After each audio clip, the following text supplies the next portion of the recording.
পিতামাতা মরে যায়, দেহ রাখে, সন্তানেরা 11 দিন 15 দিন 1 মাস একটা ক্রিয়া করে থাকেন। এই কর্মের নাম কি বলা হয়? এই কর্মের নাম বলা হয় সন্ন্যাস। এই সন্তানটা সন্ন্যাস গ্রহণ করেছে, সন্ন্যাস গ্রহণ করে হরিনাম সংকীর্তন করার জন্য, যে আমি হরির ভজন করতে পারছি না, আমি কীর্তন করতে পারছি না এই সংসারের যন্ত্রণায়, তাই আমি সন্ন্যাস নিয়ে দূরে চলে গেলাম। আর আমার পিতামাতা, আপনার পিতামাতা মরলো, আপনার সন্তানটা সন্ন্যাস নিল, সর্বপ্রথম হরির ভজনটাকে বন্ধ করে দেওয়া হলো।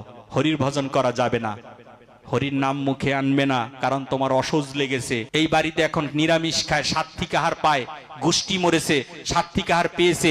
একটা গ্রন্থ আমাকে কেউ দেখাতে পারবেন না যে সাত্ত্বিক আহার আপনি যখন পাচ্ছেন তখন আপনাকে ওরা হরিনামে আসতে দেয় না, মাঙ্গলিক কাজগুলো করতে দেয় না, কিন্তু আপনি মাছ মাংস খেয়ে হরিনাম শ্রবণ করছেন, কেউ তাতে বাধা দিচ্ছে না।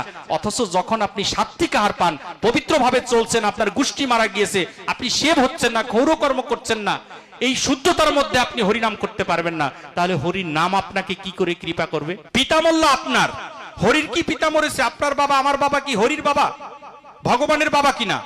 তাহলে ভগবানকে আমি কেন না খাইয়ে রাখবো? দেবতার পূজা করা যাবে না, এতে করে বিভিন্ন সমস্যা আছে, বৈদিক ব্যাপার স্যাপার আছে, কিন্তু হরির ভজন করতে তো বাধা নেই।